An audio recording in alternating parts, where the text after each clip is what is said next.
Ça y est, on vient tout juste de terminer le premier épisode d'Atable. Avec Éric Larchevêque, on a parlé entrepreneurial, business, argent, bitcoin. Je voulais montrer que j'étais capable de faire des choses. Pour toi, aujourd'hui, pour être libre, il faut avoir d'argent. Je me rappelle très bien avoir dit ça, c'est une entreprise qui vaudra 1 milliard. En fait, l'idée ici est d'avoir sélectionné 3 verres de vin, 25, 55 et 85 euros. Alors il y a l'un de vous deux qui a tout juste. En tout cas, on a été accueillis de la meilleure des manières par la maison Taïwan qui nous a fait un repas exceptionnel. Vous allez vivre ça dans la table.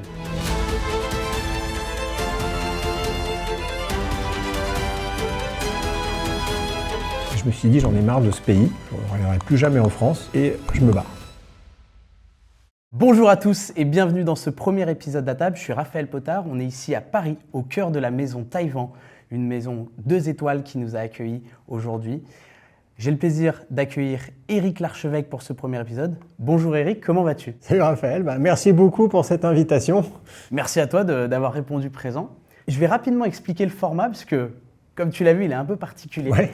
L'objectif, il est très simple. On voulait vous faire vivre de l'intérieur un vrai repas business, mais aussi mettre en avant la gastronomie, la culture française. Donc, bienvenue. On est parti pour 2 heures de repas, un repas exceptionnel. Est-ce que toi, Éric, tu as l'habitude de manger dans des restaurants gastronomiques? Non. Étoilés Ça m'est déjà arrivé, mais c'est pas du tout une habitude. En général, moi, j'aime bien les choses assez simples et rapides, donc ce qui n'est pas toujours compatible avec le gastronomique, mais voilà. Donc ça veut dire que je vais pouvoir en profiter d'autant plus. C'est quoi c'est un a priori un peu parce que tu penses que voilà, à chaque fois c'est guindé que ça... Guindé, ça dépend des endroits, mais souvent quand tu vas manger, déjà il faut aller au restaurant. Moi, je vais pas souvent au restaurant. Déjà. Ah oui? Non, je préfère manger chez moi parce que j'aime bien être tranquille. Et puis le restaurant, c'est une sortie, donc c'est quelque chose j'aime bien, enfin que ce soit un véritable événement. Tu vois, donc c'est plutôt rare parce que si tu manges tous les jours au restaurant, à la fin tu banalises, t'en profites pas. Donc l'étoilé ou le gastronomique, c'est quelque chose que je fais rarement, peut-être, je sais pas, une fois par an peut-être. Pour donner un peu le contexte de la maison dans laquelle on est, c'est le Taïwan. Ils fêtent aujourd'hui leurs 80 ans cette année. Donc 80 ans d'histoire, ils ont à cœur de cuisiner la cuisine traditionnelle française. D'ailleurs, ils vont venir cuisiner certains plats devant nous. Ça fait partie de leur tradition. Et c'est un 2 étoiles. Donc je pense qu'on va se régaler. Moi, je t'avoue qu'il y a des choses au menu que je n'ai jamais goûtées. Donc ça sera aussi... ça, j'imagine, moi aussi, c'est clair. Je pense que on a plein de mini-jeux, plein de choses qu'on va mettre en place sur le repas. Okay. Toi, c'est quoi un peu tes goûts culinaires Oula, moi, mes goûts culinaires, c'est tout ce qui est simple. Plutôt cuisine française, italienne, okay. Voire japonaise avec le sushi, bien sûr, et un petit peu aussi chinois. Mais j'ai des goûts plutôt simples, je mange toujours la même chose. Je ne suis pas forcément la personne qui va s'y connaître le plus en gastronomie et qui va être capable de pouvoir déterminer les goûts et vraiment de faire une analyse fine de tout ce qui va se passer. Donc pour moi, là, on est plus en fait en réalité sur une découverte que sur une habitude. Pour vous souhaiter la bienvenue, messieurs, vous trouvez ici quelques canapés. Vous commencez donc avec les gougères. Elles sont préparées avec un comté de 52 mois d'affinage. Vous le retrouvez un peu plus tard sur notre chariot. Vous allez ensuite déguster la tartelette avec oignons, gelée de bœuf et anchois, le biscuit aux graines de chia, graines de tournesol et graines de courge, est servi avec une tomate d'Aterino et rafraîchi au basilic. En vous remerciant. Merci. Pour votre dessert, on vous fait préparer une assiette de fraises sans sucre et on va s'arranger pour y mettre quelque chose à côté. Ça vous convient? C'est parfait. Oui? Vous aurez la crêpe Suzette? Avec plaisir. Ça vous va? Ça me va. Merci beaucoup. À toi l'honneur. Qu'est-ce qui t'attire? On va commencer par la gougère. La gougère, exactement, qui était... 52 mois de comté d'affinage. C'est pas très bon. Ça te plaît? J'espère que vous arrivez à ressentir ce qu'on a en bouche. Je pense à tous les caméramans derrière qui vont subir pendant 2 heures. Non, c'est très fin. J'ai envie de parler de ta première entreprise que tu as créée. Je me trompe ou tu n'en parles pas souvent dans ton récit? C'est une entreprise que j'ai créée en 1996 qui a duré 18 mois à peu près, qui était une entreprise de création de sites internet, donc société de services. Parce que lorsqu'on a lancé notre boîte, il fallait avoir tout de suite des revenus. Enfin, la notion de start-up n'existait pas. C'est-à-dire que tu dis, je crée une entreprise, certes, je mets un capital, 50 000 francs à l'époque, c'est une somme quand même importante. Et ensuite, il faut, le mois qui arrive, il faut que je puisse me payer le SMIC. Ouais. Donc j'ai besoin de vendre. Qu'est-ce que tu peux vendre? C'est ton temps. Et donc ça, c'est très bien, c'est ce qu'on a fait, on a développé. Mais on s'est vite aperçu que ce n'était pas scalable, même si à l'époque on n'utilisait pas ce terme, et que la meilleure approche était de créer un produit qui permettait d'avoir des revenus récurrents. Et donc, en fait, on a fait évoluer l'entreprise, on a vu d'autres opportunités et elle s'est arrêtée d'elle-même au bout de 18 mois. Donc ça a été vraiment le tout début, mais il ne s'est pas passé grand-chose dans cette entreprise, quoi. Ton entourage te dit quoi à l'époque quand tu crées ta première entreprise? Est-ce que tu finis tes études d'ingénieur? Oui, en dernière année, je crée mon 5e année d'ingénieur. Je suis en stage chez Philips Semiconductors. C'est là où je me rends compte que je ne pourrais jamais bosser dans une grosse boîte. C'est quoi qui t'a freiné c'est de voir... rendre des comptes Oui, puis non, mais surtout de voir en fait que tous les ingénieurs qui étaient là-bas participaient à une espèce d'énorme projet dans lequel ils étaient incapables de voir ni le début ni la fin. En tout cas, moi, c'est la perception que j'en avais. Et je me disais que moi, c'était hors de question que je sois juste un rouage dans une machine. Je ne comprends pas. Pas de possibilité, en fait, de s'exprimer, de faire quelque chose. Enfin, on était dans un carcan assez... Et pour moi, c'était des âmes grises, en fait, qui étaient là et qui... de ne pas voir ce qu'ils construisent, la fin, le début. Voilà, je me disais, mais c'est pas possible, tu peux rien faire. Enfin, il n'y avait aucun intérêt. Moi, j'avais envie de créer, d'impacter. Et donc, assez rapidement, je me suis dit que la seule solution, c'était de créer une entreprise. Je ne savais pas du tout ce que ça voulait dire, je ne comprenais rien. Donc, on l'a fait vraiment comme ça. On a mis des mois pour réussir à comprendre comment faire. Et puis après, quand j'ai pris cette décision, je crois que mes parents, ils n'étaient pas plus... Rebootés Non. Je pense qu'ils avaient confiance en moi et de toute façon, je pense qu'il n'y avait même pas de... Ton entourage a été derrière toi Ouais, je sais pas, oui, je pense qu'ils me faisaient confiance, ils disaient bon, vas-y. En tout cas, ils n'étaient pas là à freiner. Et de toute façon, ça n'avait aucune importance pour moi. Ok. Fallait créer. Fallait le faire, fallait que je le fasse et il n'y avait pas de... il n'y avait pas de sujet, quoi. Et donc, tu crées ta première structure pendant 18 mois.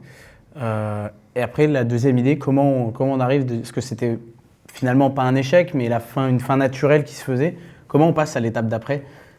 C'est simple, ça s'est fait assez naturellement. Donc, on avait commencé au sein de cette première entreprise à développer un outil de mesure d'audience parce qu'on se disait, tiens, on veut créer quelque chose avec de l'ARR, du MRR, comme on dirait maintenant, des revenus récurrents. Et on a développé ça, un outil de mesure d'audience, l'équivalent de Google Analytics aujourd'hui, mais vraiment, c'était préhistorique. Mais c'était un outil qui était nécessaire. Et en fait, on l'a développé, et puis, ça commençait à marchoter, mais il n'y avait rien d'incroyable. Et un jour, en fait, il s'est passé quelque chose qui a tout changé. C'est qu'on avait un client qui devait l'utiliser, donc mesurer son audience. Okay. Mais en fait, on voyait qu'il y avait zéro, c'était la courbe plate. Pas d'utilisation. Donc on s'est dit, tiens, il l'utilise pas, donc il va churner, c'est-à-dire qu'il ne va pas renouveler son abonnement, encore un terme qu'on n'utilisait pas à l'époque. Et donc on l'appelle et puis il nous dit, ouais, j'ai un problème, donc le mieux c'est que je viens au bureau, je ne suis pas loin, je vais vous expliquer. Donc le gars, il arrive, et ce gars, en fait, il avait un site qui s'appelait Jeannette.fr. Et donc c'était un site érotique. Okay. Et le site, il était vraiment nul. C'était vraiment de la merde. C'était moche. J'ai vu ça, je me suis dit, voilà, pas possible. Et puis, il faut remettre aussi en contexte, à l'époque, faire des sites, c'était quelque chose d'exceptionnel. Exceptionnel, je n'irais pas jusque-là, mais en tout cas... C'était pas donné à tout le monde. Ah non, mais c'était très technique. C'était quand même très technique. Il fallait maîtriser quand même, surtout l'héberger. C'était une autre époque. On est en 1998. Et donc, toujours est-il qu'il a son site, Jeannette.fr, qui est nul. Vraiment nul. Et je me dis, putain, il existe encore le site? Je crois pas, non. Et donc il nous dit, ouais, j'ai eu un problème, j'ai pas de trafic, en fait, c'est parce que j'ai eu un problème avec mon hébergeur. Et là, il va sortir une phrase, juste une phrase, qui a tout changé. C'est des phrases qui font que des destins basculent, en fait. Et là, c'est cette phrase qu'il a prononcée. Il a dit, vous vous rendez compte, j'ai perdu, ça fait 1 mois que c'est en panne, j'ai perdu 1 mois de chiffre d'affaires, j'ai perdu 20 000 francs. Et là, on s'est regardé avec mon associé, Et on a tout de suite compris, on s'est dit, si ce débile, avec ce site de merde, est capable de faire 20 000 francs par mois, alors que nous, on se faisait chier pour faire 50 000 francs, donc, ce qui était quand même une somme, mais bon, on bossait nuit et jour. On s'est dit, attends, c'est bon, on va utiliser notre technologie, notre savoir-faire, puis on va au moins faire 20 000 francs. C'était énorme, 20 000 francs par mois à l'époque.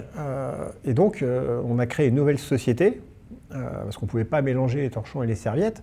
On n'avait pas assez d'argent, donc on a fait une société de presse, parce que le capital, c'était 2 000 francs, c'était une société de presse. Et donc, on a lancé en fait des sites pour adultes. C'était la boîte qui s'appelait Carpe Diem, c'est ça, exactement, ouais. Donc, il ne s'est pas appelé Carpe Diem au début, mais qui est devenu Carpe Diem.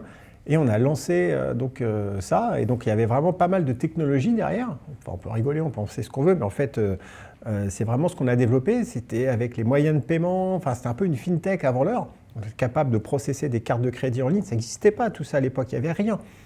Et donc on a développé tout ça, et ça a très bien marché.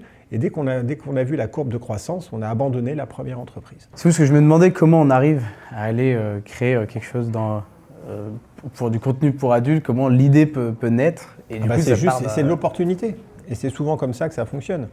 Tiens, on va quand même avancer. Ouais, je vais goûter aussi. Ouais.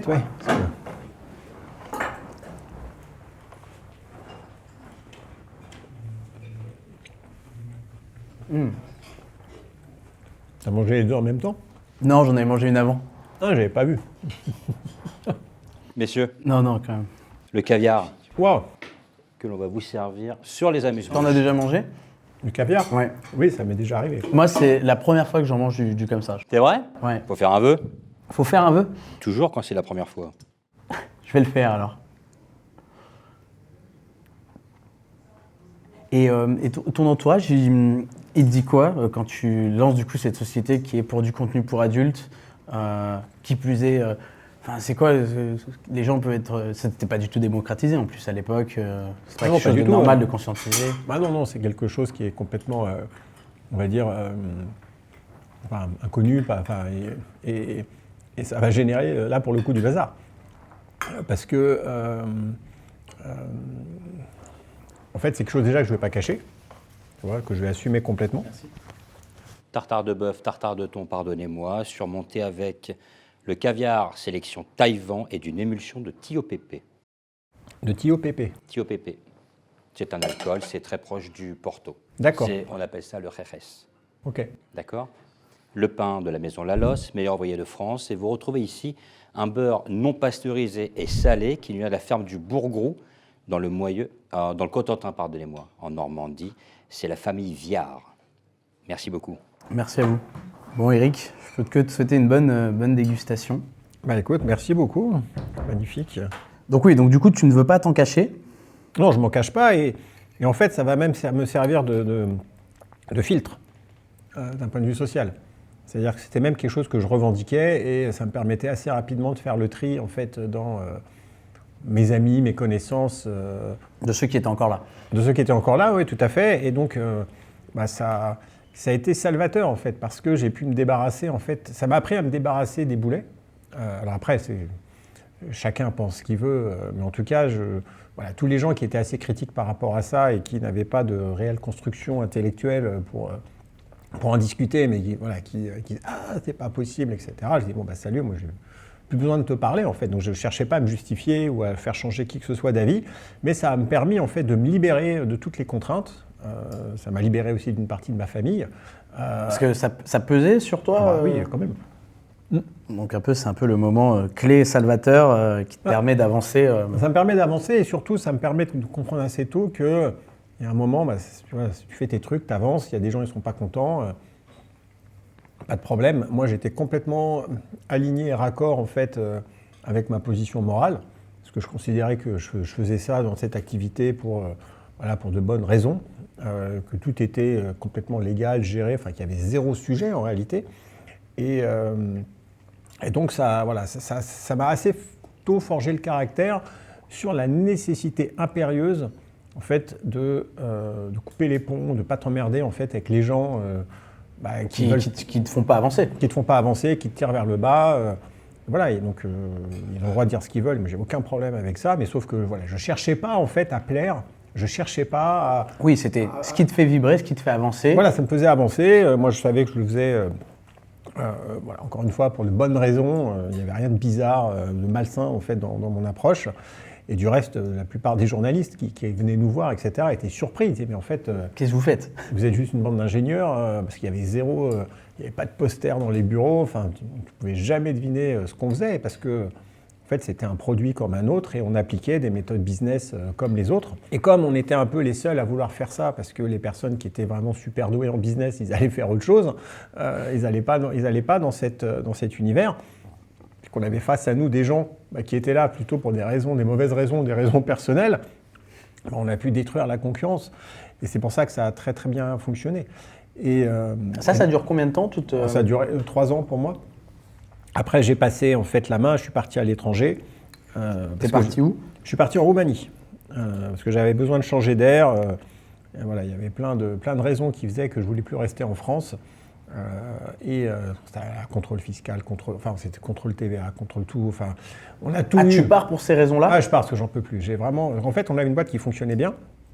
Et donc, on se faisait piller par l'administration fiscale, toutes les administrations, qui essayaient vraiment de tout faire en fait pour récupérer un maximum d'argent.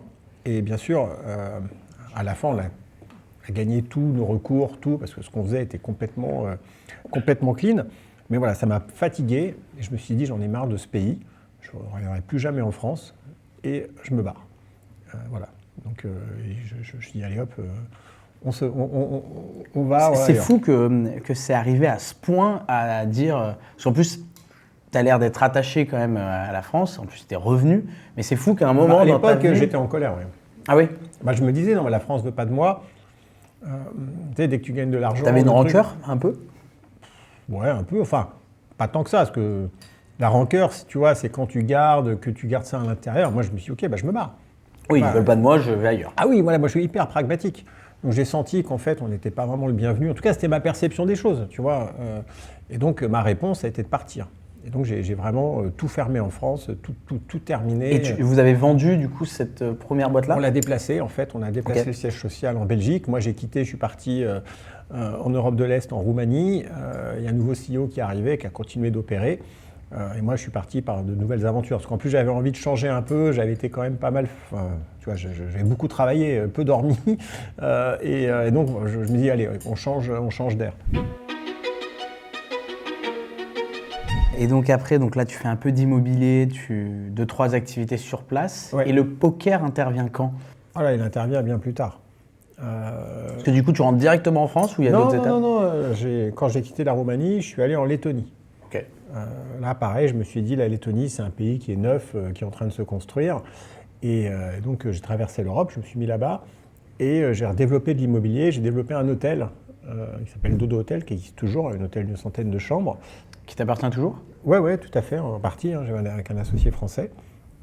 Et en fait, c'est en regardant la peinture séchée que je m'ennuyais et que je me suis mis à aller dans les casinos. La peinture séchée? Du construire un truc, tu regardes la peinture séchée, à un moment, tu vois, tu peux pas aller plus vite que la musique. Et donc, j'ai commencé à traîner dans les casinos de Riga, la capitale. Et un jour, je me suis assis par hasard à une table de poker. Je connaissais pas les règles. C'était un tournoi, il y avait une centaine de personnes. J'ai fait n'importe quoi. J'ai perdu de l'argent. J'ai remporté le tournoi. Tu l'as remporté? Ouais, j'ai remporté le tournoi. Je comprenais rien, quoi. La chance du débutant. Mais c'est ça, la chance du débutant. Et je me suis dit, tiens, c'est super, le poker, je suis trop fort. Je vais faire de l'argent. Et en fait, j'ai commencé à jouer, à apprendre les règles. Et là, je commençais à me faire vraiment défoncer. Mais le jeu lui-même m'a énormément plu. Et donc, j'ai décidé vraiment de m'y mettre. J'ai lu énormément de livres, beaucoup de théories, beaucoup travaillé mon jeu. Et petit à petit, j'ai un peu monté les échelons. Et je me suis retrouvé après qualifié au Masters d'Amsterdam. J'ai terminé, je sais pas, 7e. Et après, j'ai commencé à rentrer sur le circuit professionnel, championnat d'Europe, championnat du monde. Et pendant 2 ans, en fait, j'ai eu une carrière de joueur de poker. Je vais me permettre de vous interrompre très brièvement, messieurs. Allez-y. Alors, je vais juste me permettre de faire aussi une chose. Hop. Alors. Ce sera mieux pour le service que je veux vous proposer. Alors, pour débuter, je vais vous emmener du côté de Chablis. Donc, vignoble le plus au nord de la Bourgogne. Vous êtes ici chez Patrick Puz, qui est un Québécois qui s'est exilé du début des années 2000 dans la région, qui depuis 2008 a lancé un joli négoce un peu haute couture, qui est une grande tradition bourguignonne que les maisons de négoce. Vous êtes ici sur un premier cru qui s'appelle Buteau en 2019. Je vais vous passer les détails techniques qui vous intéresseront, je pense, un peu moins. L'idée étant ici en fait d'avoir un chablis dans l'équilibre entre sa minéralité, sa salinité, justement en parallèle avec le homard qui sera flambé devant vous par mon collègue, mais d'avoir déjà un début d'évolution sur un millésime assez solaire, assez généreux, d'avoir cette onctuosité que le chablis, qu'on ignore souvent sur le chablis, mais qui dès qu'il va évoluer, en plus d'avoir cette trame saline, en fait qui vient des petites coquilles d'huîtres que vous pourrez souvent retrouver sur les terroirs du chablisien, va avoir cette opulence, cette richesse, cette gourmandise, et qui permettra de créer un joli miroir avec le whisky tourbé qui sera utilisé pour flamber, de ne pas avoir un vin qui tombera en dessous du plat, qui fera à la fois un effet de miroir, tout en tranchant aussi avec cette minéralité et cette fraîcheur pour débuter le repas. Voici. Super. Il y a toujours un peu ce moment fatidique où tu dois goûter, tout le monde te regarde et dire moi j'ai aucune idée de ce qu'il faut dire à chaque fois. Tu dis très bien. Parfait. Vous pouvez servir. C'est quand même très rare. Alors après, ça dépend. Si t'as un vin que t'aimes pas du tout, tu peux dire attends, je suis un peu déçu ou je m'attendais pas à ça, mais ou alors s'il est bouchonné, mais bon, c'est quand même assez rare. Ouais, je pense que.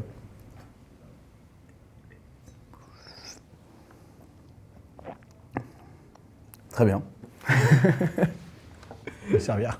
Ouais, très bon. Donc oui, le poker, moi j'y connais rien du tout au poker, mais j'entends toujours C'est dire. un jeu de cartes. Ouais, mais j'entends toujours dire que c'est une école de la vie. À quel moment le Oui, c'est poker t'apprend. Là, tu parlais de la négociation, du fait que il y a le fait un peu de négocier, de raconter une histoire. C'est vrai pour toi l'école de la vie Oui, alors c'est une image qui, effectivement, est peut-être un peu grandiose, mais c'est une école où tu apprends beaucoup de choses. C'est-à-dire, très clairement, les 2 années que j'ai passées sur les tables de poker à Fort-Enjeu et sur des tournois importants m'ont énormément appris. Donc ça, c'est sûr. Ouais. Le homard, Wow. juste tiédi. Tu mets de l'argent en jeu de ta poche et il y a cet enjeu de à la fois. Parce que ça représente beaucoup. Alors, il y a 2 manières. Enfin, pour simplifier, tu as ce qu'on appelle le cash game. Tu t'assois à table avec ce que tu as et tu peux remettre de l'argent. Et donc, oui, tu joues ton argent directement. Les jetons représentent de l'argent. Ok. Et tu as les tournois où tu vas payer une somme fixe, 100 €, 1000 €, 10 000 €, 50 000 € pour t'asseoir en fait à la table. Tes jetons représentent en fait des jetons, un score. Et le but, c'est de durer en fait et de terminer premier, d'éliminer les autres. Parce que quand tu n'as plus de jetons, tu te lèves, tu pars, C'est fini. tu vois. Et moi, j'étais plutôt un joueur de tournoi. Et donc le stress, il est plutôt lié au fait que parfois, tu vas prendre des décisions importantes où tu vas jouer ta place dans le tournoi. Et aussi, tu vas contraindre la personne en face de jouer sa place dans le tournoi. Et donc, je dirais que par rapport à du cash game, tu as en fait une pression qui est différente, mais qui est peut-être plus importante. Parce qu'au cash game, tu peux faire un coup, machin, tu perds, bon, tu te recaves, tu remets de l'argent, tu peux continuer. Alors, tu perds de l'argent, c'est déjà pas mal de pression. Mais là, par exemple, tu es au championnat du monde, tu fais une connerie, c'est fini. Tu es éliminé. Et tu rentres chez toi. Et tu rentres chez toi. Et donc, cette pression, elle est quand même assez importante, surtout dans les phases finales où les prix augmentent. Le premier gagne beaucoup plus que le deuxième, qui gagne beaucoup plus que le troisième. Oui, donc il y a un vrai objectif. Il y a un vrai objectif. Premier. Mais en fait, il n'y a que la première place qui compte. Tu vois, tu termines deuxième, tu es dégoûté. Tu termines deuxième, en fait, tu es vraiment dégoûté alors que tu as pu gagner 200 000 balles, tu vois. Et tu es dégoûté. Et en fait, c'est énormément de négativité que tu dois gérer en permanence. Et moi, c'est ce que j'ai pas pu supporter. Ah ouais. J'ai arrêté parce que c'était trop dur d'un point de En plus, vue. t'es seul face à toi-même à ce moment-là. Tu es seul face à toi-même et tu commences à dire et pourquoi, machin, puis tu fais des erreurs. Tu es un peu comme un pilote de Formule 1, enfin, toute proportion gardée. Hein. Mais voilà, tu fais une erreur, c'est le mur. Tu vois, et tu vas à la sortie de route. Et on dit du poker que c'est le sport assis le plus violent qui existe. Et c'est vrai, parce que tu as une telle émotivité, et un tel stress et une telle gestion en fait, de tes émotions que tu peux. Moi, ça m'est arrivé d'être sorti en fait, sur des tournois. Et après de passer 1-2 jours dans ma chambre d'hôtel, à Las Vegas, tu veux mourir, tu vois, tu veux voir personne, tu es complètement détruit. Donc voilà, c'était trop. Ah oui, trop ça peut pour moi. tant que ça. Oui, parce en qu'en plus, fait, tu perds de l'argent. C'est c'est quoi même pas une question d'argent. Tu vois, c'est pas une question que tu as perdu. Tu as payé 10 000 € pour t'asseoir, tu as perdu 10 000 €, bon, tu vas t'en remettre. Tu vois, sinon, il faut pas que tu fasses ça. Mais il y a des joueurs qui jouent en plus qui n'ont pas forcément cet argent. Ouais, mais je dirais que en fait, tu n'as qu'un seul championnat du monde, tu n'as qu'un seul truc, il y a vachement d'ego. C'est une question de domination. Quand tu fais une erreur, etc., tu dis que tu vois, tu peux le prendre à titre personnel de manière très forte. Donc c'est très difficile de gérer son émotion, et en tout cas moi j'ai pas réussi. Cependant, ça m'a quand même énormément blindé, c'est-à-dire que je pense que j'ai développé des capacités de gérer l'émotionnel peut-être plus que d'autres grâce à ça. Et ça, par exemple, c'est aussi l'école de la vie. C'est-à-dire quand tu es capable en fait de maîtriser ton émotionnel dans des situations complexes. C'est le whisky tombé. Bon bah c'est bien, tu vois. Roselier. Ouais. Et pour prendre un parallèle, tu vois là, de négociations high stakes, quand il y a eu la prise d'otage de mon associé qui a duré 72 heures, David Ballan, et que en fait, moi j'ai passé 72 heures à négocier en fait avec le preneur d'otage, Avec le GIGN. GIGN, etc. En fait, cette expérience que j'ai eue au poker, même tu peux dire ça n'a rien à voir. Toi, la tu les capacité de pouvoir en fait gérer ton émotionnel, par moment de faire des paris, tu vois, alors qu'en face tu as la vie de quelqu'un en jeu, tu vois, pour essayer de gagner du temps, de manipuler la personne. Le poker m'a énormément aidé. Et je pense que... Tu n'aurais pas réagi de la même manière à son... Difficile à dire, mais en tout cas, j'ai réussi à garder la composition, mon calme et mon émotionnel. Je pense que le poker m'a... Voilà, ça a été un peu... Je dirais que si ça m'a servi à quelque chose, ça m'a servi à ça, quoi. Je t'avais promis qu'on allait jouer un petit jeu pendant, il y en aura plusieurs, mais un qui va nous suivre tout au long du repas. Est-ce que tu es fort en culture générale? Est-ce que c'est quelque chose que tu aimes? Je suis nul. Ah ouais? Je suis nul. Tu vas voir, je pense que ça va être terrible. On a 6 questions tout au long du repas, dont on va commencer avec 2. Non, mais ok, c'est parti. Et on t'a préparé des gages avec ces questions. Ah bah. Je te donne les 6 gages avant de commencer. Ok.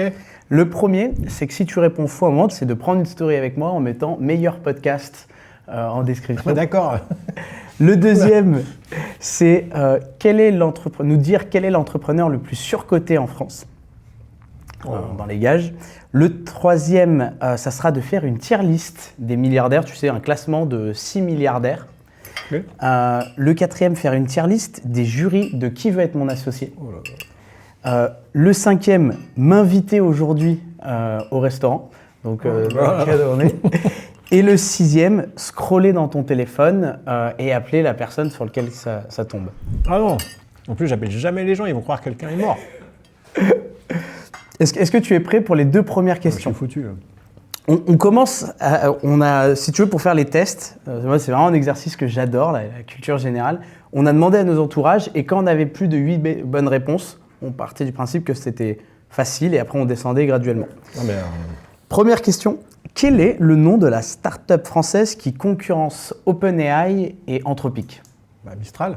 Mistral, c'est une bonne réponse. Ah, c'est pas la culture générale, ça. Ah ben ça fait partie, tu sais, D'accord, mais bon, là, ok, là, ça va. Ça, c'était un cadeau, ok, très bien. Deuxième question, qui est la plus d'actualité avec le mois, qui est là sur un événement historique. Historique. Historique, oui. J'espère que c'est pas la Coupe du Monde. C'est pas la Coupe du Monde, mais il y aura une question sur la Coupe du Monde. Il y en aura même 2. À quel événement correspond le D-Day? À quel événement? Oui. Le débarquement, tu veux dire? Oui. Donc, je sais pas, c'est-à-dire... Oui, mais c'est ça. Le débarquement de la Seconde Guerre mondiale. Le débarquement où? Je t'aide un peu. En Normandie, au Ouais, Marat. c'est ça. Beach, c'est ça, en Normandie. Ouais. C'était la C'est question. une vraie question. Oui, c'était la question. D'accord. On monte, Oui, mais alors d'accord. tu rigoles, mais il y a des gens qui ont répondu faux à cette question. Non, d'accord, quand même. Ça, d'accord. Mais bon, ok, Déjà, merci de m'avoir fait 2 petits cadeaux comme ça. On monte graduellement. Ouais. Donc, il te reste toujours les 6 gages, mais sauf que, comme tu as compris, il reste que 4 réponses. Donc, tu auras un choix à faire. Oui, c'est bien, il y a des trucs que je pourrais complètement... Mais si j'avais su, on aurait mis que des questions Coupe du Monde, du coup. De ce que j'entends, c'est pas trop ton... Mais moi, il faut short le dimanche, hein, c'est une catastrophe. C'est pour ça que, voilà, c'était pas vraiment pour moi de la culture générale, c'était assez... c'était pas très compliqué, mais... bref, moi, Trivial Poursuite, mais j'étais nul. Mais vraiment, la catastrophe. Faut pas t'inviter pour une soirée Trivial Poursuite, du coup. Ah, mais non, c'est vrai que moi, c'est pas que j'ai un manque de culture totale, c'est que, déjà, j'ai une très mauvaise mémoire, j'arrive jamais à me rappeler des trucs. 2, quand même, je suis assez focus sur mon travail et donc je lis pas forcément beaucoup de choses en dehors. Et puis 3, je pense que je suis nul, quoi. Enfin, là-dessus, je connais mes limites, quoi. Mais bon, écoute, ravi de continuer. Pour l'instant, ça va, je suis agréablement surpris. Donc oui, on en arrive au Bitcoin, mais avant de rentrer vraiment dans le Bitcoin, il me semble que toi, tu as une histoire personnelle avec la finance qui fait que tu es arrivé vers le Bitcoin. Alors oui, j'ai eu 2 anecdotes en fait qui ont fait que lorsque j'ai croisé la route du Bitcoin, j'étais tout à fait en capacité de le comprendre. Tu vois. Donc la première, c'est au début des années 2000. J'avais donc cette société qui me permettait de gagner de l'argent. Et donc je me suis retrouvé avec des fonds. Et la première question que je me suis posée, c'est comment placer ces fonds. Tu vois, qu'est-ce que je pourrais faire avec parce que j'ai compris que gagner de l'argent, ce n'était pas facile, mais qu'il faut le protéger. Et déjà à l'époque, j'avais de toute façon une sorte de défiance tu vois, du système, de la monnaie, de l'euro, de l'inflation. Je me disais, un jour tout va s'écrouler, On parlait etc. déjà d'euro d'inflation à l'époque Ouais. Enfin, voilà, qu'une monnaie, en fait, l'inflation du franc, pareil. Enfin, tu vois, c'est pas nouveau tout ça. C'était le début de l'euro, mais les monnaies fiat, tu vois, c'est déjà un concept que j'avais bien compris. Tu peux nous rappeler ce qu'une monnaie fiat? Oui, les monnaies fiat, j'imagine qu'il n'y a pas que des bitcoiners qui nous écoutent, effectivement, ou des économistes. Monnaie fiat, ça vient du latin que ce soit fait. C'est une monnaie en fait que tu mets en circulation en le décidant. Donc tu veux imprimer donc l'euro, le dollar. Voilà, le dollar à notre époque actuelle. À une époque, le dollar en fait était basé sur des réserves d'or. Donc il y avait une convertibilité en or. Et tout ça, ça a sauté dans les années 70. Et depuis, on se retrouve avec des monnaies en fait où tu peux accroître. On l'a bien vu pendant le Covid. On s'est dit, allez, quoi qu'il en coûte, on imprime plein d'argent. Donc après, ça crée de l'inflation. Et donc j'avais déjà un peu cette notion et cette connaissance, donc cette défiance de ce système. Et donc quand j'ai commencé à avoir de l'argent, qui était en euros, je me suis dit, il ne faut pas que je les garde en euros, il faut que j'investisse dans quelque chose en fait, qui puisse garder cette valeur dans le futur. Pas forcément pour spéculer, parce que ça ne m'intéressait pas trop, mais pour la conserver. Et donc ce que j'ai fait, je me suis dit, il faut que j'achète de l'or physique, des lingots d'or. À l'époque, j'avais une banque au Luxembourg, une banque privée. Pourquoi au Luxembourg? Tout simplement parce que quand tu es entrepreneur, tu ne peux pas te permettre d'avoir ta banque avec ton patrimoine dans le même pays. Oui, parce que sinon tu peux te faire prendre. Tu peux te faire prendre, voilà, si à un moment tu as un avis à tiers détenteur, après avec l'URSSAF, moi j'avais que des problèmes dans tous les sens, ils n'arrêtaient pas de m'emmerder, donc je me suis dit, au moins, je vais mettre ça ailleurs, tu vois. Donc au Luxembourg. Et donc au Luxembourg, parce qu'au moins, voilà, ils ne peuvent pas faire de saisie sur tes comptes directement, c'est beaucoup plus compliqué. Parce que sinon l'administration, elle prend et ensuite elle discute. Ouais, et ça, je me suis dit, no way. Toi, tu veux pas. Ouais. Et donc, j'appelle la banque au Luxembourg et je leur dis, voilà, je voudrais acheter quelques lingots d'or. À l'époque, ça ne valait pas si cher que ça. Donc, j'ai investi quelques centaines de milliers d'euros en or. Tu te souviens un peu des montants? Je pense que, ouais, je ne me rappelle pas trop, mais un lingot d'or, ça doit être 20 000 euros, tu vois, ou, je ne vais pas dire de bêtises. Enfin, c'était quand même une somme, mais aujourd'hui, je crois qu'un lingot, c'est, je sais pas, 700 000 ou... ouais, ça doit être ça. Ça, voilà, j'ai pas les chiffres en tête, donc très bien, excellent. C'est très très bon. Et donc j'ai acheté ces lingots, et ensuite je suis parti en Roumanie. Je suis expatrié. Le fait d'aller en Roumanie, d'expatrier, a changé en fait mon profil de risque personnel. Et donc les banques avaient une vision de toi différente. Voilà, ils se sont dit, attends, t'es en Roumanie, Europe de l'Est, t'es plus français, fiscalement, voilà, ils se sont dit, voilà. Et donc, ils ont décidé de terminer la relation avec moi. Ils se sont dit, on peut plus travailler avec vous, vous avez un profil de risque. Enfin, ils t'expliquent pas trop, mais bon, j'ai compris que le fait que je sois parti à l'étranger, dans les pays de l'Est, pour eux, c'était trop compliqué. Et donc, ils ferment mon compte. Alors, je dis, écoutez, pas de problème, je trouve une solution. Par contre, je veux bien récupérer mes lingots d'or. Et là, ils me disent, non, on ne peut pas vous les donner. Je dis, je ne comprends pas, ils sont à moi. Il dit, mais non, c'est plus compliqué que ça. Je dis, ok, mais est-ce que je peux au moins aller à la banque? Dans ce cas, vous ne pouvez pas me les envoyer. Je vais à la banque physiquement et vous me les donnez, je repars avec. Il me dit, non, on ne peut pas. Alors qu'ils étaient à toi? Ouais, vous ne pouvez pas rentrer dans la banque. Donc, il ne t'appartenait pas réellement? Donc, en fait, il ne m'appartenait pas réellement. Alors, évidemment, j'avais commis une erreur. C'est-à-dire que j'avais fait acheter ces lingots et je les avais fait stocker dans le coffre de la banque. C'est-à-dire que je n'avais pas à louer un coffre à titre personnel avec moi-même qui dépose les lingots à l'intérieur. Donc, ce qui fait une différence, tu vois. Et donc, j'avais quand même la banque qui me disait qu'elle avait des lingots d'or qu'elle gardait dans ses coffres. Et donc, pas moyen d'avoir accès à l'or. Ils refusent complètement. Et donc, au final, la banque, elle ne m'a pas volé les lingots, tu vois, mais elle m'a forcé à les vendre. C'est-à-dire que la seule façon que j'ai eue de récupérer les fonds, c'est de les vendre. Alors je les ai vendus avec un profit parce qu'entre-temps, évidemment, l'or avait monté. Et t'as racheté après? Après, je n'ai pas racheté parce qu'il fallait que je retrouve une banque. Enfin, c'était un peu compliqué, tu vois. Mais toujours est-il que là, j'ai compris quelque chose d'essentiel. C'est qu'en fait, quand tu crois détenir quelque chose, ben, tu ne le détiens pas. Ou du moins, tu le détiens que si la contrepartie t'accepte de te le donner. Et là, pour le coup, elle n'a pas accepté. Et moi, quand j'ai acheté de l'or, ce n'était pas pour faire un profit en me disant, tiens, je vais faire plus 20%. C'était pour conserver, le conserver à long terme. Et surtout, je me disais, bah, le jour où il y a une guerre civile, je vais au Luxembourg, je prends mes lingots et j'achète un tank, tu vois, pour protéger ma famille. Et là, je me suis rendu compte que tout ça, je m'étais bercé d'illusions. Merci de nous accueillir dans ta cave du Taïwan, enfin dans votre cave. L'idée, c'est qu'est-ce que toi, tu pourrais nous donner comme conseil pour consommer du vin quand on n'y connaît rien? C'est un bon début déjà, c'est-à-dire qu'il y a au moins de la curiosité.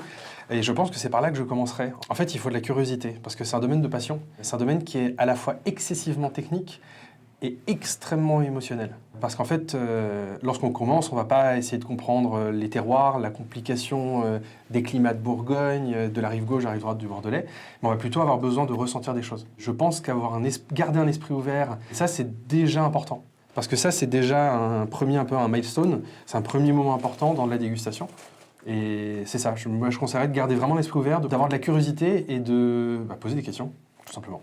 Ok, on est là pour ça. On parle souvent de prix. Là, tu m'as parlé un peu de la spéculation qu'il y avait autour du vin dans cette cave. Est-ce que le prix définit une bouteille? En fait, ça dépend de ce que tu recherches. Parce que, un peu comme tout, la valorisation d'un bien n'est pas que la qualité de ce bien. Il y a aussi tout ce qui va aller autour, entre guillemets, pour parler un peu plus mercantile. Mais en fait, dans une bouteille de vin, tu ne vas pas payer que le jus en fait, qui est dedans. Tu vas payer aussi tout le travail du vigneron, tu vas payer l'appellation, tu vas payer la localisation géographique de ce fait. Et par exemple, moi, c'est quelque chose que j'entends malheureusement souvent au restaurant, des gens qui veulent aller goûter de la Bourgogne et qui ont un budget entre 50 et 100 euros. Il y a quelques références chez nous, en tout cas, entre 50 et 100 euros. Mais si on veut un panel de choix plus large, on peut avoir des choses absolument magnifiques, mais du côté de la vallée de la Loire, du côté de l'Alsace, du côté de la vallée du Rhône, parce que la Bourgogne, en fait, par la façon dont elle est construite, produit des vins forcément plus chers. Donc il y a toujours, entre guillemets, un peu une limite où on va aussi payer l'histoire du domaine, on va payer la rareté d'une appellation. Quand on prend le Grand Cru, la Romanée du comte Ligier-Belair, c'est la plus petite appellation de France. Donc la rareté, quand on est sur moins d'un demi-hectare avec une production extrêmement limitée, un domaine qui ne vend pas beaucoup de personnes parce que justement, ils essayent de choisir leur partenaire, forcément, ça crée de la valeur. Et ça, c'est naturel. Merci Thomas. C'est un plaisir. Dans l'idée de réfléchir à une dégustation en fait comparée, dans l'idée en fait, dans la suite d'une discussion que nous avons eue ce matin avec Raphaël, qui était l'impact du prix du vin par rapport à sa dégustation. Qui est aussi un actif, on parlait d'actif. Ouais, bien sûr. Je pense que vous devinez un peu où les choses vont. Oui. En fait, l'idée ici est d'avoir sélectionné 3 verres de vin, 25, 55 et 85 euros. Il n'y a que moi qui sais dans quel ordre ils sont. Ouais. Sachant une chose, les 3 vins sont du même cépage. Ok, donc de la même région. Pas forcément. Pas forcément. C'était là que... Ok, oui, c'est pas 3 vins qui n'ont rien à voir. Non. C'est ça. Parce que sinon, ce serait d'autant plus difficile. Ils ont un dénominateur commun qui est leur cépage. Okay. Je trouvais que c'était plus intéressant en fait, d'avoir... Oui, de pouvoir les classer avec quand même une... Exactement. Il y en a 2 qui viennent de la même région, mais pas de la même partie de la région, et un qui vient de beaucoup plus loin. D'accord. Voilà, comme ça, si vous voulez... les mêmes robes, effectivement. Il y en a qui sont c'est vrai qu'on voit qu'il y en a qui est très clair. Oui. Alors, je pense que vous avez 2-3 idées au niveau de la dégustation, comment est-ce qu'on procède. Je peux peut-être vous faire des rappels très rapides sans vous faire un cours magistral. En fait, la dégustation d'un vin va passer par 3 étapes.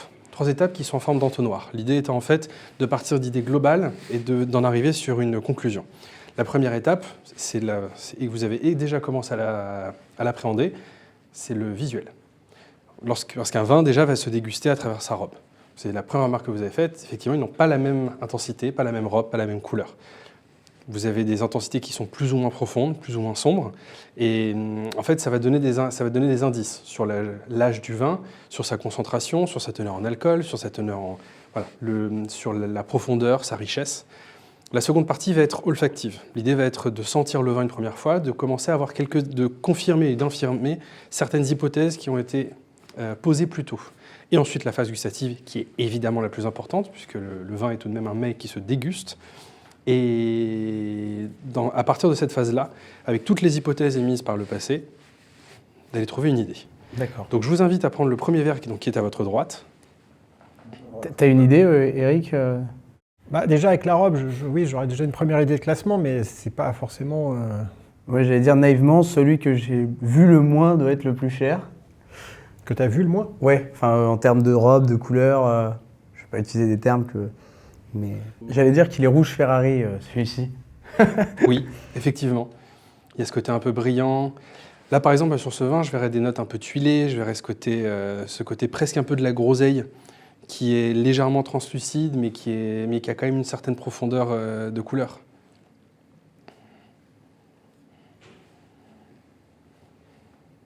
Donc là, on est sur le deuxième. Exactement.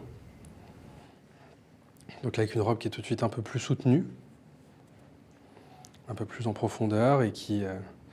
Normalement, là où le premier avait un nez qui était beaucoup plus sur des notes un peu florales, un peu poivrées, là, vous allez commencer à arriver sur des choses avec un peu plus d'ampleur, avec un peu plus de profondeur. Vous allez garder cette acidité en bouche qui est très importante, notamment par rapport à ce cépage, ce côté très, très léger, très rafraîchissant, malgré la profondeur que vous pouvez avoir. T'as une idée un peu, Eric, là Du cépage? Non, déjà... voilà. Le cépage... Non. Si, moi, peut-être... j'aurais dit du sud, ça je botte un peu en touche. Ouais. Donc vous serez plutôt sur une Syrah du Sud, sur des choses un peu chaleureuses, un peu ensoleillées. Et là, normalement, sur le troisième, vous allez plonger un peu plus en profondeur. Là, vous allez avoir un jus un peu plus soutenu, des notes un peu plus chaleureuses, un peu plus confites.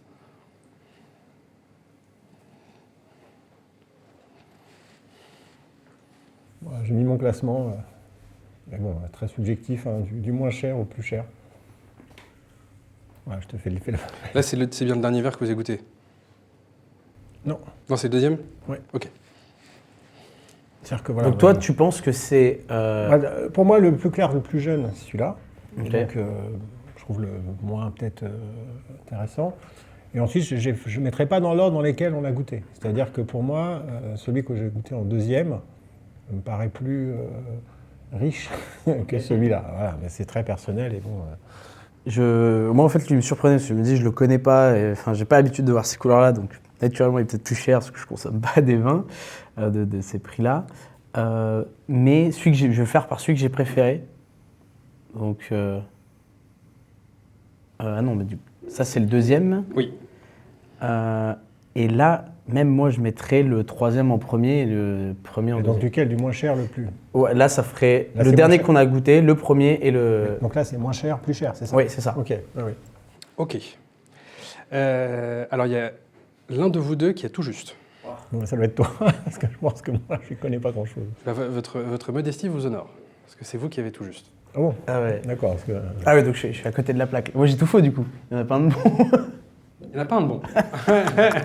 Mais au moins, vous avez réussi à faire totalement faux. Comme ça, au moins... Au moins, on a- Ok. Après, les gens, le problème, c'est que dans la vidéo, ils vont dire que je l'ai fait exprès. Alors. Ouais, non, je sais pas, bah écoute... Et toi, tu l'as fait comment? Tu t'es basé Non, instinctivement? je me suis basé en me disant que ça a l'air un peu jeune. Alors après, je suis pas sûr d'utiliser les bons mots, mais je me suis dit, il est un peu clair, etc.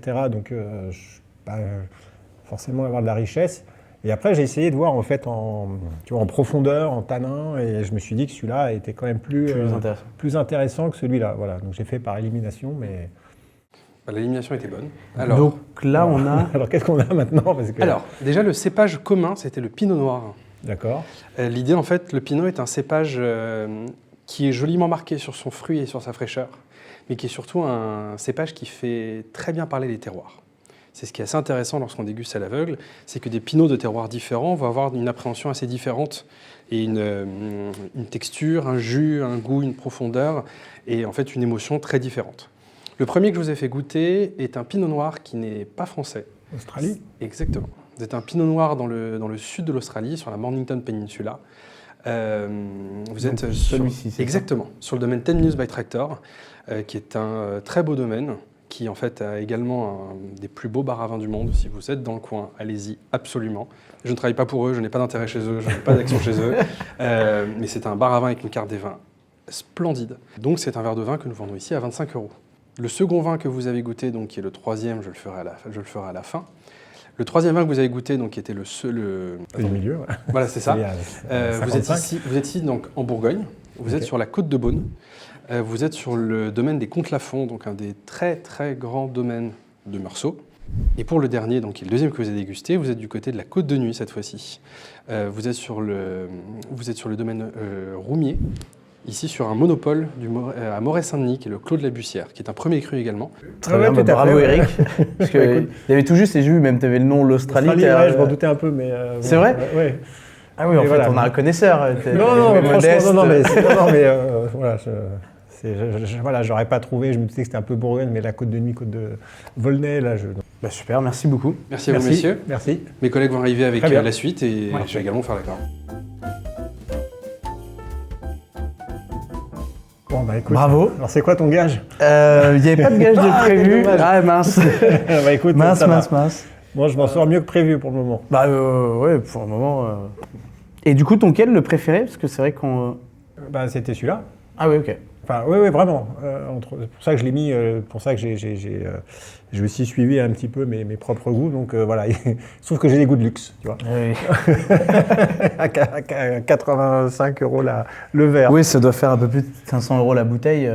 Oui, c'est ça, ouais. Bon, là, on a la sole qui arrive, c'est ça? Exactement. La sole que je vais vous partager immédiatement, elle est juste cuite meunière, hein, tout ce qu'il y a de plus traditionnel. J'ai vu que quand il a vu la sole, t'avait fait ton choix, Eric, c'était ancré. Bah oui, quand je l'ai entendu plutôt, parce que je me dis non, mais la sole meunière, en fait, c'est pour moi un des poissons les plus délicats, les plus fins, et c'est toujours un plaisir de pouvoir en manger. Et puis là, j'imagine que ça va être une vraie expérience. C'est un de mes plats préférés au restaurant. Tu vois, c'est typiquement le plat que tu manges au restaurant, enfin pour moi, parce que je ne vais pas faire à la maison, quoi. Même on voit dans la découpe, enfin là, moi je suis perdu déjà à la découpe hein, à partir de ce moment-là. Il n'y a rien de... Il n'y a rien de sorcier? Vous suivez l'arête. Le poisson est souvent pris? Oui, beaucoup. On passe énormément de poissons. En ce moment, c'est beaucoup de sole, beaucoup de turbo également, qui nous vient toujours de Bretagne. Donc, comme je vous le disais, la sauce vierge, tomatée, accompagnée de tomates, toujours les Daterino. Nous sommes en pleine période de cette tomate.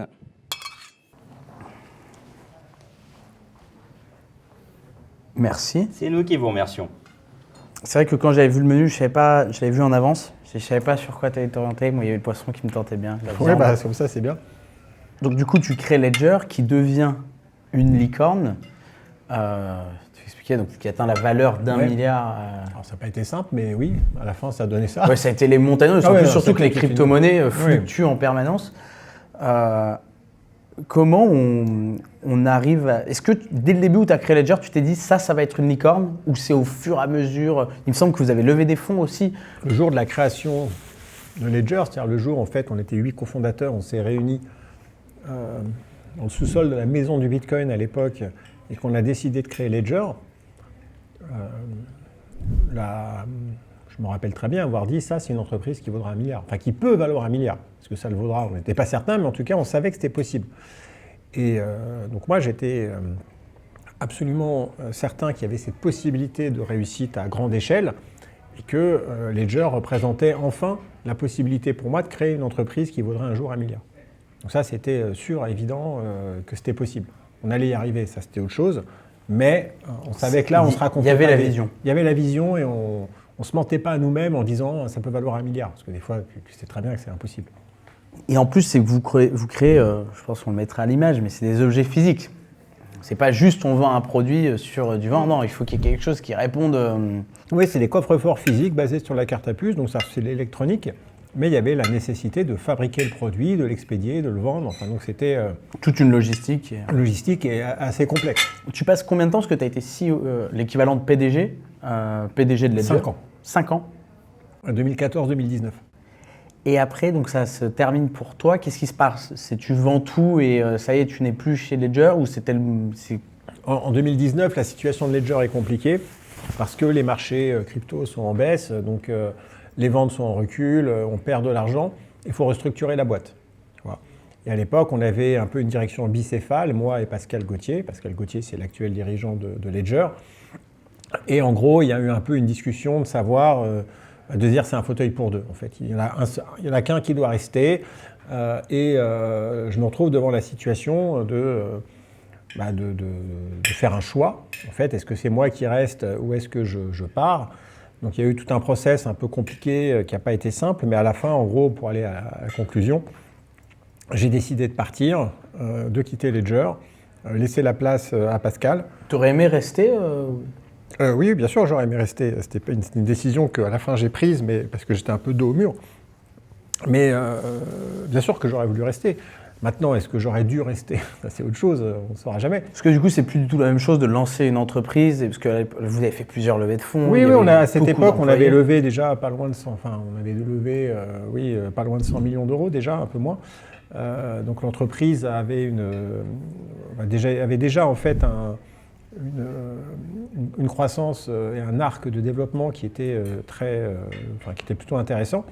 Et il y avait toute l'histoire qui restait à écrire. On avait bien tout mis sur les rails. Et c'est vrai que la situation était compliquée à ce moment-là. Et donc, je me suis retrouvé en fait avec l'opportunité de pouvoir partir, chose que j'avais jamais prévue en fait, ou même pensé.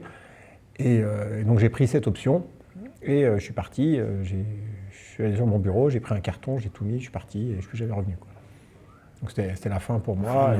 Voilà. Est-ce que c'était une bonne décision pour moi? Peut-être. Pour la Ledger, probablement, puisque la situation s'est bien passée ensuite. Donc en tout cas, ce qui est sûr, c'est que je regrette rien, parce que je ne suis pas le genre à regarder en arrière. Mais ça a été un moment en tout cas difficile pour moi. Oui, c'est tu quittes un peu ton bébé. Pas mon bébé, c'est pas un terme que j'aurais utilisé, Okay. mais en fait tu quittes un statut et un moment où quand même on savait que ça allait se développer. Oui, tu avais la vision de dire ça va devenir inéluctable, ça va exploser, on va pouvoir... Oui. Tu vois, je ne suis pas parti en me disant de toute façon ça va crever, je me casse. C'est le moment de partir. Non, pas du tout. D'ailleurs, t'es toujours actionnaire aujourd'hui de Ledger. Je suis toujours le premier actionnaire de Ledger, donc j'ai pas vendu, ils m'ont pas pris mes parts, enfin, c'est bien passé là-dessus. Mais j'ai quitté complètement les fonctions opérationnelles fin 2019. On parlera après du coup de ta nouvelle activité avec The Bitcoin Society. Mais avant ça, je t'ai pas oublié avec mes petites questions de culture générale. On passe aux deuxièmes questions. Est-ce que tu es prêt? Tu veux que je te rappelle les gages ou tu t'en souviens bien? Je m'en rappelle trop bien. C'est le moment où ça se corse là. Alors, tu m'as dit que tu n'étais pas très bon en sport et en Coupe du Monde. Il se trouve que j'ai deux questions une plus ou moins lointaine, mais est-ce que tu es capable de me citer 3 joueurs de l'équipe de France actuelle pour cette Coupe du Monde? Mbappé. Oui, voilà, ça fait 1. Ça fait 1. C'est là où je suis ridicule en fait. Tout le monde va se dire mais comment c'est possible qu'il ne sache pas ça? Attends, laisse-moi encore quelques secondes, mais en fait je regarde absolument pas, donc je peux pas les inventer. J'essaie de voir s'il y a eu des scandales, des trucs, tu vois, qui auraient fait parler de joueurs de foot. Parce qu'en fait les noms que j'ai, c'est tombé, c'est avant, c'est impossible qu'ils soient encore là, tu vois. C'est là où la notion de star intervient, vraiment ceux qui sont vraiment... Là, tu m'as cité Mbappé, on sait... Oui, voilà, parce qu'en fait, ça, je pense que c'est la notion de star, et donc, je pense que voilà, exactement, je peux pas, j'en sais rien. T'en as pas? Non, j'en ai pas, parce que j'essaie de me rappeler, en fait, je sens que t'en as un sur de son, tu vois, du son, en fait, que ça fait... Mais non, laisse tomber, là, je pense que je peux pas, je sais pas. Bon, du coup, première erreur. Est-ce que tu veux... Je te pose la deuxième question et tu choisiras tes gages après. Ok. Deuxième question. Combien de finales l'équipe de France de football a joué au total? Finale de Coupe du Monde. 3. Je te donne une dernière chance, tu y es proche. Ouais, 4. 4, c'était ça. J'en connais au moins 3. T'as les dates? 98. Oui. Ça, c'est sûr. Ensuite, là, attends, on est en 2000... en 2000 donc c'était 2000... c'est fin 2022... Là, il y a une Coupe du Monde cette année, en 2026. Ouais, là, c'est ça. Donc, en fait, avant, donc 2022, oui. Je pense. Et puis, donc là, ça fait 2. Ensuite, la troisième, c'était contre l'Italie en 2002. Non. 2006 2006. 2006, j'étais à Riga, donc c'était 2006. Et par contre, celle avant, là, j'en sais rien. Tu vois. 98. Elle était en finale. Attends, il y a 98, Oui. 2006. Oui. 98 champion du monde. ça, je 2006 coup de boule de Zidane. Voilà, donc l'Italie, ça je m'en Il y rappelle. a une autre année où on est champion du monde. Non, on a été champion du monde 2 fois, c'est vrai. donc 2022, là, c'était finale Perdu contre l'Argentine. Et donc 2018. 2018 champion du monde. Champion du monde. Ouais. Merci pour l'aide, hein, mais c'est vrai que là, Bon, t'as quand même un gage. Je t'ai sauvé sur la Ouais, dernière. tu as été gentil. Ouais. J'ai été clément. J'ai été clément. Exactement. Tu veux que je te redise tes gages pour que Non, tu mais puisses là, le- je sais, ce gage, c'est le gage normal, je t'invite à manger.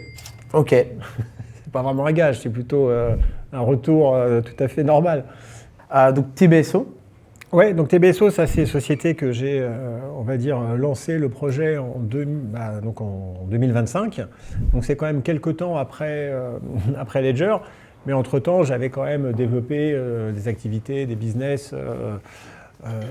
Voilà, j'avais fait pas mal de trucs en fait différents. J'ai lancé une école qui s'appelait AlgoSup, qui n'a pas fonctionné. J'ai lancé dans mon domaine en fait toute une activité avec des entrepreneurs, des masterminds, des séjours que je continue de faire. J'avais lancé Invest, qui est une communauté d'investisseurs qui va rejoindre TBSO. Donc voilà, j'étais quand même resté un minimum actif, mais ce vrai projet là, dans lequel je me lance à fond et qui est coté en bourse, TBSO, c'est 2025, fin 2025 qu'on l'a lancé. Ok. Et donc, en ce moment, vous êtes d'ailleurs en train de lever des fonds.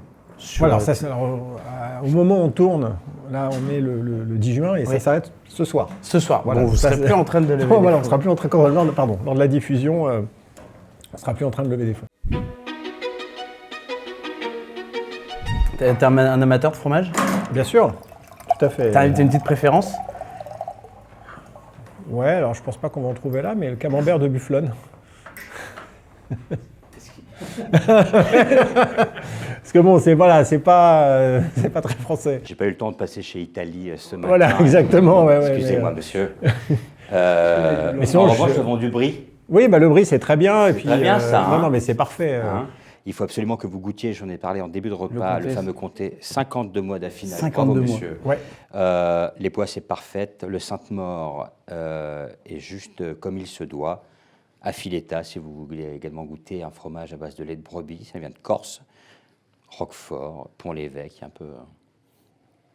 a un peu de tout. On va prendre un peu de brie. Très Et bien, puis, merci monsieur. comté, évidemment. Désolé, c'est de la vache, de la vraie.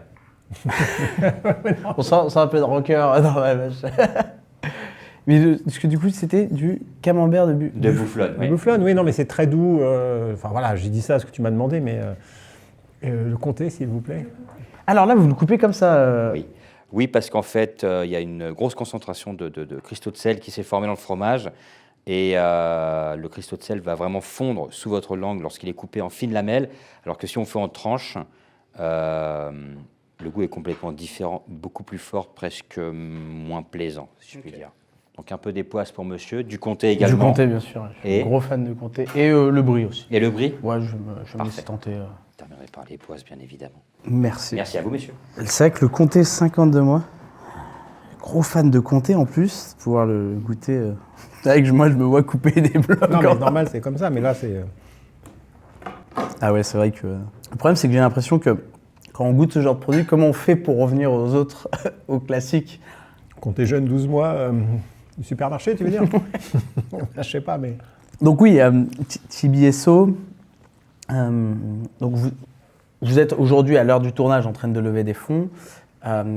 Si tu peux, tu as commencé à l'expliquer, mais concrètement, ce que les gens doivent retenir de cette nouvelle activité?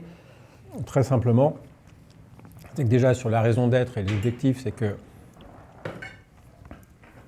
en fait, on s'intéresse et on développe toutes les idées autour de la résilience, la responsabilité individuelle et la souveraineté. Voilà, donc très concrètement, ça veut dire quoi? Ça veut dire qu'on aide les individus à développer leur revenu professionnel par l'entrepreneuriat. Et donc, on propose des outils, des plateformes d'aide à la décision, d'accélération qui s'appellent Scale pour les entrepreneurs. Et d'un autre côté, on aide les individus à renforcer, protéger leur épargne via de la diversification et l'accès à des actifs alternatifs moins connus du grand public. Et ça, c'est le produit qui s'appelle Invest, qui développe une plateforme d'investissement dans les actifs alternatifs. Donc là, c'est plusieurs produits. Tout ça, c'est englobé par une société cotée, donc TBSO, sous son nom. Je me rappelle l'année dernière, tu étais très actif sur Twitter, tu en parlais beaucoup. Vous avez fait une grande annonce de lancement. Beaucoup de gens pensaient d'ailleurs que tu allais te présenter à la présidentielle. Il y a eu beaucoup de déçus qui y pensaient qu'il y allait y avoir un Éric 2027.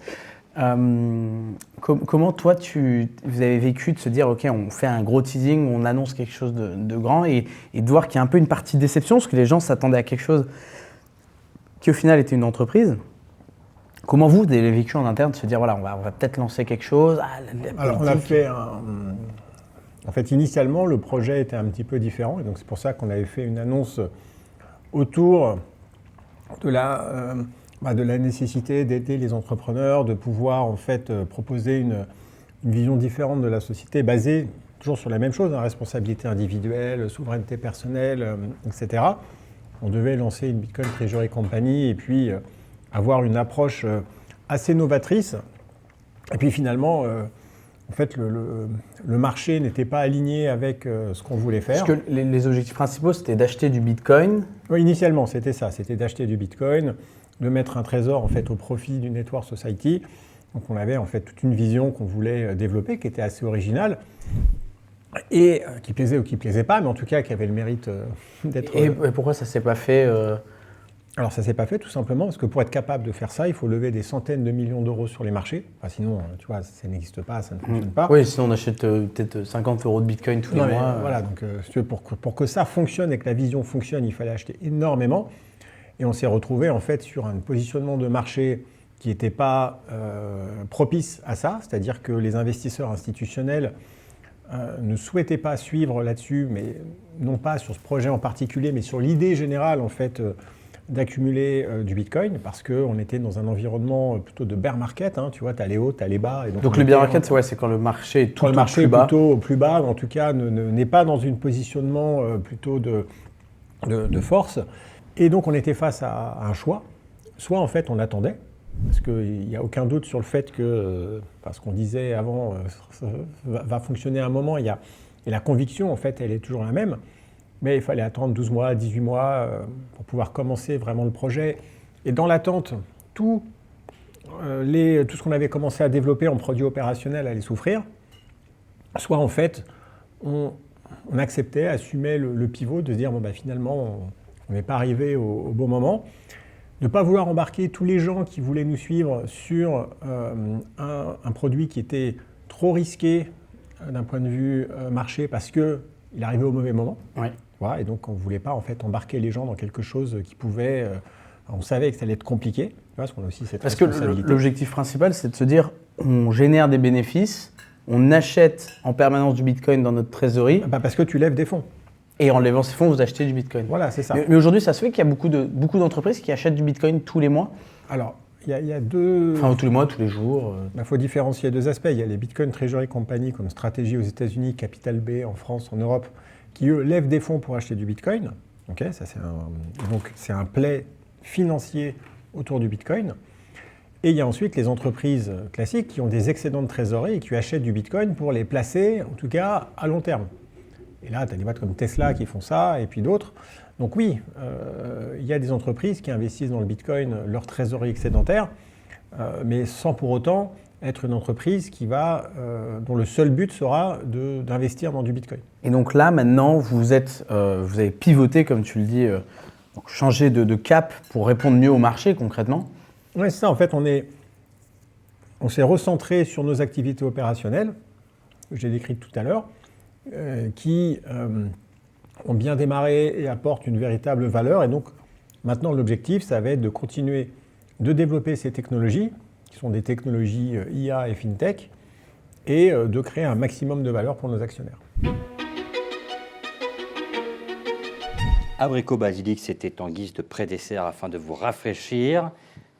Les fameuses crêpes Suzette servent avec une crème glacée à la fleur d'oranger, tuiles au zeste d'orange. Et pour vous, monsieur, on a fait une simple fraise en jubilé.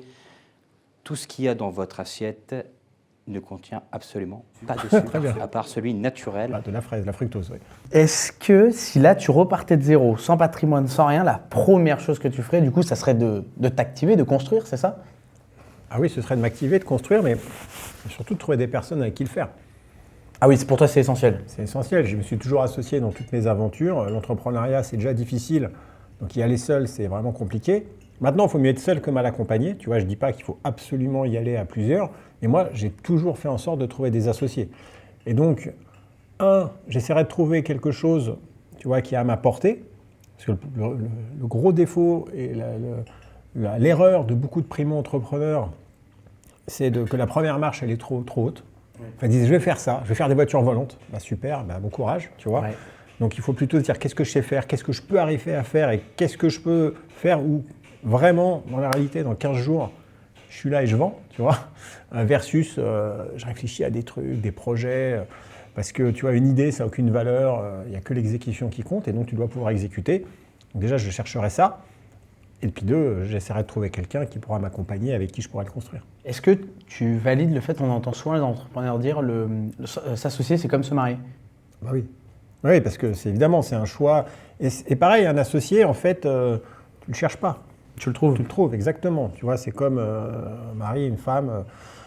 C'est des choses après qui arrivent, qui tombent dessus, que tu n'as pas forcément prévu et qui ont le même niveau d'implication. Parce que si tu t'associes avec quelqu'un et que c'est le mauvais choix, la boîte, elle n'a quasiment aucune chance de s'en sortir. Je t'ai pas oublié avec mes questions, il en reste 2. Non. Est-ce que tu es prêt, Eric? Ouais, je suis prêt pour les stocks. Le dessert finales. était bon, les fraises? Non, c'était très bon, très bon. La crêpe était aussi exceptionnelle. J'imagine. Je rarement mangé. Si bonne C'est là où on voit que des crêpes très simples sont. Elles peuvent être sublimées quand elles sont bien préparées. C'est ça. Est-ce que tu es prêt, Eric? Ouais, vas-y. Qui a créé les Jeux Olympiques modernes? Bah, écoute. C'est un Français. Coubertin. Oui. Bonne réponse. Et dernière question. Quel est l'objet culturel le plus vendu au monde? L'objet culturel. Alors, je ne suis pas sûr de la définition de l'objet culturel. Je sais Pour- pas, allez. l'album Michael Jackson, Thriller? Non, je t'aiguille un Alors, peu. parce que- Je t'aiguille un peu. C'est un jeu vidéo. Ah ouais, d'accord. Ok, donc c'est un...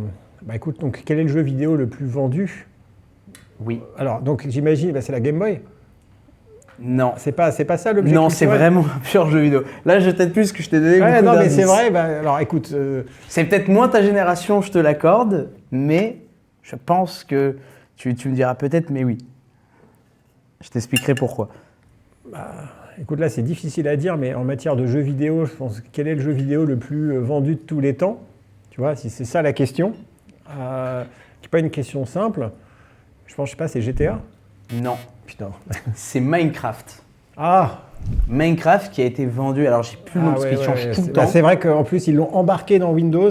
Oui, et ils l'ont vendu à énormément d'écoles aussi, dans le monde ok, entier. d'accord, ouais. Et non, en mais fait, effectivement, oui, j'aurais pas pensé à Minecraft. et si tu veux même l'anecdote, le top 3, alors GTA arrive en 3e, même s'il a été énormément vendu, et lui, tu avais raison sur un point, il a fait le plus d'argent en tant que jeu. lui-même. Ouais. Le deuxième, c'est fort. Tetris, Tetris, ah oui. et après, c'est Minecraft. D'accord. Ok.